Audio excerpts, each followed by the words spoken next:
नमस्ते दोस्तों, स्वागत है आपका हमारे पहले पॉडकास्ट में। मैं अनिरुद्ध जैन, आपका दोस्त और होस्ट। आज हमारे साथ बार एसोसिएशन उदयपुर के अध्यक्ष श्री भरत जी जोशी, जो कि पिछले 5 वर्षों से ऑलरेडी बार एसोसिएशन उदयपुर के अध्यक्ष रह चुके हैं, जो कि 30 वर्षों से वकालत पेशे में हैं और काफी एक्सपीरियंस्ड है।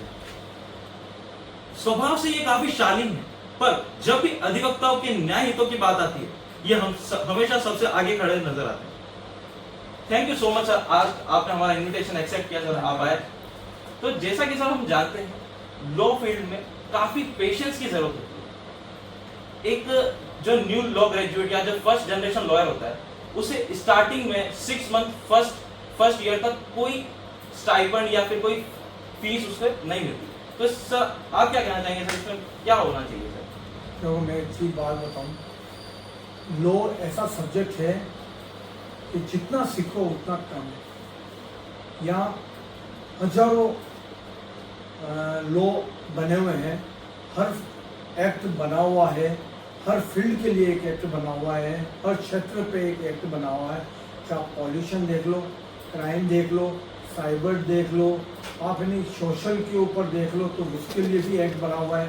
अब जहाँ क्योंकि ये एक साइंस है, सबसे बड़ी बात है कि आप इसके ऊपर जितना रिसर्च करोगे ना उतना ही लोग कम पड़ता जाता है। जैसे आदमी का जो चेहरा होता है ना, एक जैसा नहीं होता है, वैसे हर लोग के हर फैक्ट एक जैसे नहीं होते हैं, हर एक केस का फैक्ट एक जैसा नहीं आता। मैं उदाहरण देता हूँ, मैं जॉब में था और मैं जॉब छोड़ के यहाँ आया हूँ और मैं बहुत अच्छे जॉब में राइजिंग ऑफिसर था वोल्केम इंडिया में, लेकिन मुझे इस फील्ड में आना था तो मैं आया। थोड़ा स्ट्रगल है, गवर्नमेंट को सोचना चाहिए, नए बच्चों के लिए थोड़ा स्टाइप फंड के लिए बहुत सोचना चाहिए, बार काउंसिल ऑफ इंडिया को सोचना चाहिए, बीसीआर को सोचना चाहिए। सारे एसोसिएशन ने कई बार लेटर लिखे, सरकार को लिखे, बीसीआर को लिखे, बार काउंसिल ऑफ इंडिया को लिखा, बीसीआई को लिखे हुए, लेकिन किसी ने इस पर इनिशिएटिव नहीं लिया। बच्चों को अगर यहाँ रोकना है तो उनको स्टाइपेंड देना हो गई ही।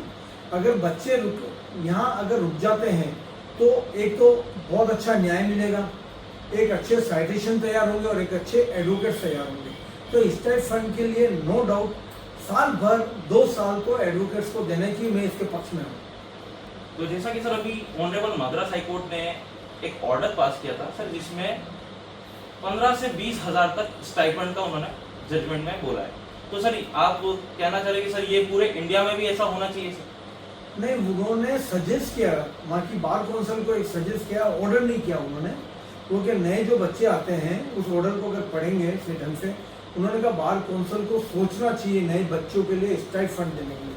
क्योंकि जब मेंबरशिप लेता है, यहाँ की बाहर की मेंबरशिप लेता है और खुद के ऊपर खर्चा करता है, तो वो अपने को संभालेगा, अपने परिवार को संभालेगा या वकालत करेगा, उनका ये कहना है। तो उनके बॉसेज हैं आज की तारीख के अंदर, और बार काउंसिल ऑफ जो कर्नाटक है जो जहाँ पे ऑर्डर हुआ है, और बीसीआई को उन्होंने इंस्ट्रक्शन दिए कि इस पर सोचे और आप स्टाइपेंड दें।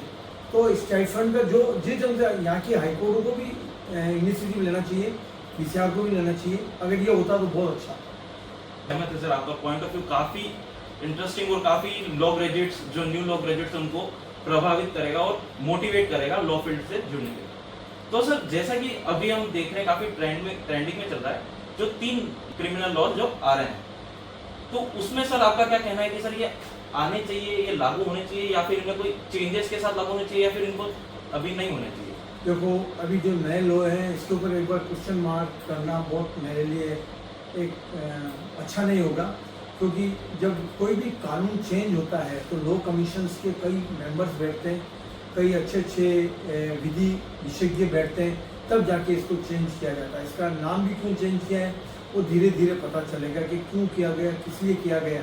लेकिन जो कानून में जो चेंजिंग आया है, सीआरपीसी में चेंज हुआ है, आईपीसी में और एविडेंस एक्ट के अंदर चेंज हुआ है, और ये तीनों की मैं इसके माध्यम से एक छोटा सा निवेदन कर दूँ, जो लॉ स्टूडेंट हैं और जो एडवोकेट्स हैं, हम 3, 4 और 5 को यहाँ एक वर्कशॉप कर रहे हैं। इसमें सीआरपीसी, आईपीसी और एविडेंस एक्ट की 2 घंटे की है, जो 3:30 बजे से 5:30-6 बजे तक चलेगी। तो उसमें आप लोग बता रहे हो। और दूसरा, ये जो चेंज होगा, जब तक लॉ विशेषज्ञ एडवोकेट्स इस पर डिस्कस नहीं करेंगे तब तक पता नहीं चलेगा कि ये आया तो अच्छा आया या नहीं आना चाहिए था। ये सब बात की बात है। अभी इस पे टिप्पणी करना मेरे को उचित अच्छा नहीं लगता। तो जैसे कि सर जस्टिस हमेशा बोला जाता है कि जस्टिस काफी डिलेड है, तारीख पे तारीख मिलती है। तो ये जो न्यू लॉज आए हैं इनसे उस पर भी प्रभाव पड़ेगा? काफ़ी प्रभाव पड़ेगा। जैसे जजमेंट के बारे में बताता हूँ, 1 महीने में आपको करना ही है। पहले साल भर तक जजमेंट नहीं होते थे, कोई एडजोन हो जाता था। अब तो आपको 1 महीने में करना है। अगर 1 महीने में अगर नहीं किया तो 15 दिन और बढ़ सकते हैं, वो भी कंडीशनल क्या नाम है, जुडिशियल ऑफिसर है उसका कंडीशन डाल के, और उसको 45 दिन में फाइनल। ऐसे कई चेंजेस हुए जो बहुत अच्छे हैं, और इससे क्या स्पीड ट्रायल चलेगी और जल्दी जल्दी एविडेंस होगी, जल्दी जल्दी जजमेंट आएंगे और जल्दी जल्दी क्या नाम है फैसले हो जाएंगे। तो सर जस्टिस जो डिले है उसमें काफी चेंज आएगा और काफी इफेक्टिव हो जाएगा। तो, और सर जैसा कि हम जानते हैं कि कोई भी क्राइम होता है उसमें फर्स्ट इंस्टेंस में सबसे पहले हमें एफआईआर लॉन्च करानी है। अगर कोई पुलिस स्टेशन में जाकर कोई व्यक्ति एफआईआर लॉन्च कराता है और वो लॉन्च करने से मना कर देता है, तो सर हमारा क्या राइट्स और हम क्या इसके लिए कर सकते हैं? अब अभी तक तो बहुत अलग था, 1 तारीख से काफ़ी चेंज हो जाएगा। अगर आपने एफआईआर थाने में दी है तो उसको दर्ज करनी ही पड़ेगी। और अगर वो परिवाद है, अगर वो परिवाद पे रखते हैं तो परिवाद पे पोर्टल पे उसको डालना ही पड़ेगा, ऑनलाइन चढ़ाना ही पड़ेगा, और एक समय अवधि जो लिमिटेशन है इसकी टाइम के अंदर उसको डिसाइड करना पड़ेगा। पहले क्या होता था, आपने परिवाद दे दिया, मुकदमा दर्ज नहीं हुआ, फिर आप कोर्ट के अंदर आते हो तो कोर्ट ये बोलती है कि नहीं आपने एसपी साहब को दिया कि नहीं दिया, क्या इन्फॉर्मेशन, तो आप रजिस्टर रेडी कराते हो, फिर कोर्ट के अंदर आते हो, 156(3) का ऑर्डर होता है, तो एक लंबा प्रोसेस था। अब वो प्रोसेस सब खत्म हो गए। अगर उनको ये लगता है कि पॉजिबल ऑफेंस है, संज्ञान लेना, तो तुरंत एफआईआर दर्ज हो जाएगी उसके ऊपर। तो पुलिस अधिकारी उसको रोक ही नहीं सकता, वहाँ का जो सर्कल इंस्पेक्टर है सीआई नहीं रोक सकता, उसको दर्ज करना ही पड़ेगा। ऐसा भी नहीं कि 24 घंटे की वेट नहीं करेंगे। अगर जैसे ही एफआईआर आएगी और एफआईआर दर्ज करनी पड़ेगी, तो लोगों में काफ़ी चेंजेस आया, उससे बहुत ज़्यादा बेनिफिट। सर जैसा कि आप बता रहे कि 156(3) लॉन्च करानी होती है, तो सर 156(3) लॉन्च कराने के बाद मजिस्ट्रेट जब ऑर्डर कर देती है एफआईआर लॉन्च करने के लिए, तो फिर सर वो एफआईआर फिर से उसी पुलिस स्टेशन में होती है। तो जब फर्स्ट इंस्टेंस पे ही पुलिस ने मना कर दिया कि मैं एफआईआर नहीं लॉन्च करूंगा, तो फिर वापस उसी में देना कहाँ तक सही है सर? देखो मैं एक बात बताता हूँ, हर आदमी के थॉट अलग होते हैं। आपने एक एफआईआर दर्ज की, वहाँ पे जो सर्कल इंस्पेक्टर सीआई बोलते हैं, अगर उनको उसके फैक्ट्स एफआईआर के नज़र नहीं आए तो उन्होंने अपने परिवार रख लिया, ठीक है ना। और कोर्ट के अंदर हम गए और हमने उसको एक्सप्लेन किया, क्योंकि जज सुनते हैं, पुलिस सुनती नहीं है। सबसे इम्पोर्टेंट बता, आपने परिवार दिया, ठीक है, देख लिया, लेकिन जज सुनते हैं और सुनने के बाद वो माइंड मेकअप करके उसको ऑर्डर करते हैं। अगर वो ऑर्डर करते हैं, इसका मतलब प्राइमा फेसी मुकदमा बन रहा है, तो उसी के आधार के ऊपर है ना मुकदमा दर्ज हो जाता है। आपको सर 30 वर्ष हो गए वकालत पेशे में, तो आपने काफी चैलेंजेस देखे होंगे सर, काफी चैलेंजेस फेस किए होंगे, काफी स्ट्रगल किया हुआ। तो सर आपका कोई ऐसा कोई इंस्टेंस है या फिर कोई इंटरेस्टिंग केस है जो आप हमसे शेयर करना चाहेंगे सर? एक नहीं है, काफ़ी है, काफ़ी केस है। जैसे पॉस्को का एक बहुत अच्छा मुकदमा था मेरे पास, बच्ची ने एफआईआर दर्ज कराई थी और नाबालिग बच्ची थी, रेप का केस था। एविडेंस चलती गई, उसके अंदर कई इंसिडेंट ऐसे आए थे जो हमको भी डर लगता है, क्योंकि क्या होता है, नाबालिग बच्ची के साथ एक शारीरिक संबंध बनाना ही अपराध होता है। एक ये थॉट आ गई है, चाहे उसकी सहमति से हो तो भी एक क्राइम माना जाता है। लेकिन कभी कभी इंसिडेंट ऐसे चेंज होते गए उसके अंदर, हमको कभी लग रहा था कि सजा हो जाएगी, तब हमको लास्ट में पता चला कि लड़की बालिग निकली। क्योंकि क्या है, स्कूल में माँ बाप हर बार एज छोटी दिखाते हैं, आधार कार्ड में उनकी चेंज हो जाती है, तो उसका जन्म प्रमाण पत्र हमने सर्च किया और हमने पता लगाया कि नहीं बालिग नजर आ रही है बच्ची, तो हमने हॉस्पिटल जाके पता लगाया। क्योंकि गांव में, कोटरा गांव में घर में ही डिलीवरियां हो जाती है क्या जो आया आती है वही कर लेती है। लेकिन हमको हर बार यही था कि घर में डिलीवरी हुई, उसके माँ बाप गलत फैक्ट दे रहे थे। लेकिन एक्यूज की तरफ से, हमारी तरफ से थोड़ा प्रयास किया गया, और जब हमको पता चला कि बच्ची तो हॉस्पिटल में हुई थी, फिर हमने राइट टू इंफॉर्मेशन से वहाँ की रजिस्टर में निकाले, माँ बाप का नाम लिखा, तो भी उसके अंदर ये था कि ये माँ बाप हो सकते हैं इसके हो, या ये इस नाम के और भी हो सकते हैं इस बच्ची के माँ बाप, ये हमारे दिमाग में था। लेकिन हम लेके आए, इन्वेस्टिगेशन का एक पार्ट था, ठीक है। जब आईओ से पूछा था तो हमको बेनिफिट मिला और वो बालिग मिली, और रात में उनका दोनों का राजीनामा भी हो गया था। ऐसे कई केसेस हैं जिसके अंदर आप है ना क्या सोच के चलते हो और क्या हो जाता है। कभी आप सोचते हो इक्विटल होता जाता है और कन्विक्शन हो जाता है। कभी आप ये सोचते हो कि इस मैटर को किस ट्रैक से हम उतरें, क्योंकि ये साइंस है। मैं कह रहा हूँ ना, पोस्टमार्टम होता है, वैसे हर केस का एक पोस्टमार्टम होता है, ठीक है ना, डॉक्टर करते हैं और रिसर्च होता है। हर केस के अंदर कोई नए फैक्ट्स आते ही, आप जितने, मैं बता रहा हूँ यहाँ जितने भी सीनियर है जिनके साथ मैं बैठा हूँ, मुझसे राय, मैं कई ऐसे केसेस बताता हूँ। मैं जब नया आया था, मेरे को 2 साल ही हुए थे, एक 138 का केस था, थोड़ा सा समय ले रहा हूँ आप लोगों का, लेकिन उस केस के अंदर मैंने एग्जीबिट कराना भूल गया। हम हर डॉक्यूमेंट को एग्जीबिट कराते हैं, डॉक्यूमेंट मैंने कराया ही नहीं। सामने वाले सीनियर एडवोकेट थे, उन्होंने जीरे की नहीं। अब मैं ये सोच रहा था कि यार इन्होंने एक भी सवाल क्यों नहीं पूछा। मैं और उन्होंने साहब ने मेरे को 2 दिन की तारीख दी, 3 दिन की तारीख दी। मैं 2 दिन सो नहीं पाया, आप बिलीव नहीं करोगे, हकीकत कह रहा हूँ। मैंने कहा इन्होंने क्रॉस एग्जामिनेशन के अंदर क्रॉस क्यों नहीं किया मेरी पार्टी से। उन्होंने कहा कोई नहीं, मेरे को नहीं करना, चलेगा। मेरा 1 बार 2 बार तब मेरे को स्ट्राइक हुआ कि मैं डॉक्यूमेंट को एग्जीबिट कराना, क्योंकि मेरे साल भर की प्रैक्टिस थी उस समय, तो मैंने नहीं किया। मैं तुरंत हमारे सीनियर्स के ऑफिस गया, मैंने कहा सर ऐसी गलती होगी। तो उन्होंने मेरे को एक कहा कि मेरे पास बहुत सारे साइटेशन है भरत, पर मेरे को टाइम नहीं है, मैं बिजी हूँ, आप थोड़ी मेहनत करो, मिल जाएंगे। आप विश्वास नहीं करोगे, मैंने लाइब्रेरी में बैठ के साइटेशन निकाले, मैं उनको सर को ला के दिए, मैंने कहा सर ये लेके आया हूँ। तो उन्होंने 10 साइटेशन में 2 साइटेशन पर टिक किया, ये पे मैंने कहा सर आप वाला तो दो, कि मैं तेरे से मेहनत कराना चाह रहा था, इसलिए मैंने कहा मेरे पास है पर मेरे को टाइम नहीं है।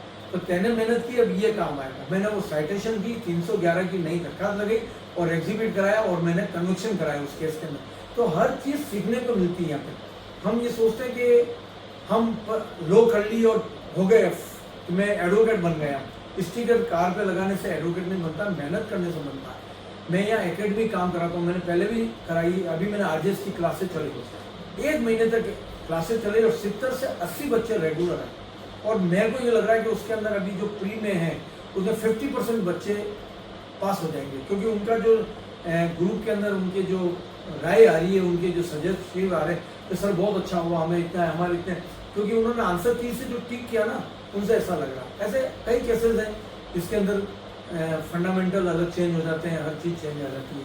पर मैं तो नए बच्चों को एक ही कहता हूँ, यहाँ आए तो मेहनत करो, अगर मेहनत नहीं कर सकते तो नौकरी, और यहाँ रुकना है, स्ट्रगल करना पड़ेगा, 5 साल आपको सीखना पड़ेगा, और जब जम जाओगे तो इसके जैसा प्रोफेशनल डिग्री और ऐसा प्रोफेशनल बिजनेस नहीं मिलेगा। मैं एक छोटी सी बात और एक बात बताता हूँ, यहाँ पे एक्सपर्ट है हमारे यहाँ, तो देखो बहुत छोटी बात है, आप जयपुर चले जाओ, अहमदाबाद चले जाओ, बड़ी सी, वहाँ एक्सपर्ट आपको कैसे मिलेंगे पता, ट्रेडमार्क के लिए एक्सपर्ट मिलेंगे, इसमें बच्चे मेहनत करते हैं। साइबर लॉ के ऊपर आपको एडवोकेट्स मिलेंगे, सिर्फ साइबर लॉ ही लड़ते हैं, क्योंकि उनकी जब कोर्ट के अंदर हम जाते हैं ना, तो पता चलता है कि ट्रेडमार्क के वकील साहब कौन है, तो पता चलता है कि 70 केस है, तो 70 में से 65 केस एक वकील साहब के होते हैं, क्योंकि स्पेसिफिक आपको बनना ही पड़ेगा।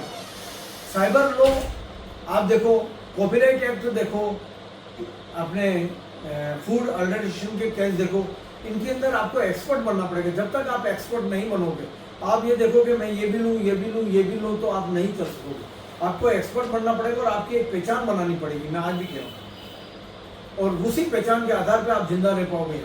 बाकी आप देखोगे मैं ये भी ले लूँगा, रैंड कंट्रोल भी ले लूँगा, सिविल भी लड़ लूँगा, फौजदारी भी लड़ लूँगा, ये केस भी ले लूँगा, तो ऐसा नहीं चलेगा। आपको एक्सपर्ट बनना पड़ेगा और उसी के आधार पर आप चल पाओ। हर साल 200 से 250 बच्चे नए एडवोकेट्स हमारे मेंबर बनते हैं। इस बार उनको मोटिव करने के लिए सिर्फ यहाँ है कि यहाँ उदयपुर के अंदर आप प्रैक्टिस करो, उसके लिए बाहर की तरफ से नई आईपीसी, सीआरपीसी और एविडेंस एक्ट की हम किताब उनको फ्री गिफ्ट दे रहे हैं। क्योंकि मैं एक बात बताता हूँ, बार काउंसिल की मेंबरशिप 25,000 लग जाते हैं उनकी, यहाँ की मेंबरशिप के लिए 3,000 रुपये लग जाते हैं, फिर उसकी कोर्ट और उसका सेटअप करने के लिए ये करके 1 लाख रुपए तक का उसका खर्चा आता है। हम चाहते हैं कि एडवोकेट यहाँ आए और हमारे यहाँ से कुछ गिफ्ट लेके जाए, तो उसको ये लगता है कि बाहर ने मेरे लिए कुछ सोचा। तो हम एकेडमी इस बार हम उनको एक बुक दे रहे हैं आते ही। पहले मेंबरशिप बाद में लेते हैं, उनकी फॉर्म बाद में लेते हैं, पहले हम किताब देते हैं कि यहाँ पढ़े करो और यहाँ रुको। ठीक, धन्यवाद। काफी अच्छा इनिशिएटिव है सर आपका ये। Thank you so much sir, आप आए। मिलते हैं नेक्स्ट पॉडकास्ट में। जुनेद सर के साथ बने रहें। Thank you so much.